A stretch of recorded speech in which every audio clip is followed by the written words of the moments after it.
समय पहले की बात है। एक गांव में एक साहूकार अपने 7 बेटों और पोतों के साथ रहता था। उस साहूकार ने गांव में एक तालाब बनवाया था, लेकिन 12 सालों तक वो तालाब नहीं भरा था। तालाब नहीं भरने का कारण पूछने के लिए उसने पंडितों को बुलाया। पंडितों ने कहा कि इसमें पानी तभी भरेगा जब तुम या तो अपने बड़े बेटे या अपने बड़े पोते की बलि दोगे। तब साहूकार ने अपनी बड़ी बहू को तो पीहर भेज दिया और पीछे से अपने बड़े पोते की बलि दे दी। इतने में गरजते बरसते बादल आए और तालाब पूरा भर गया। इसके बाद बच बारस आई और सभी ने कहा कि अपना तालाब पूरा भर गया है, चलो इसकी पूजा करने चलो।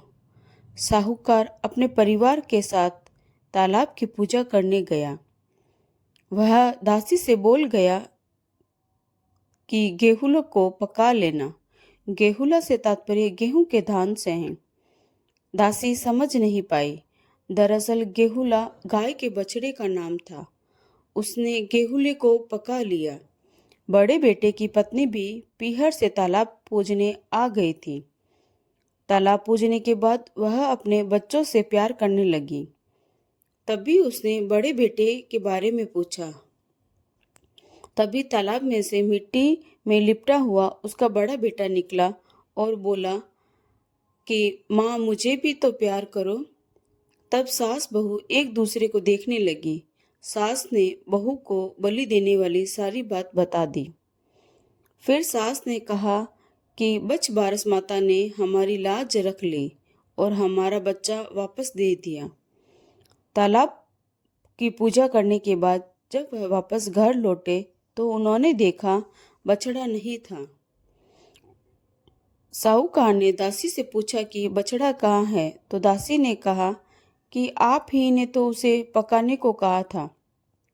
साहूकार ने कहा, एक पाप तो अभी उतरा ही है, तूने दूसरा पाप कर दिया।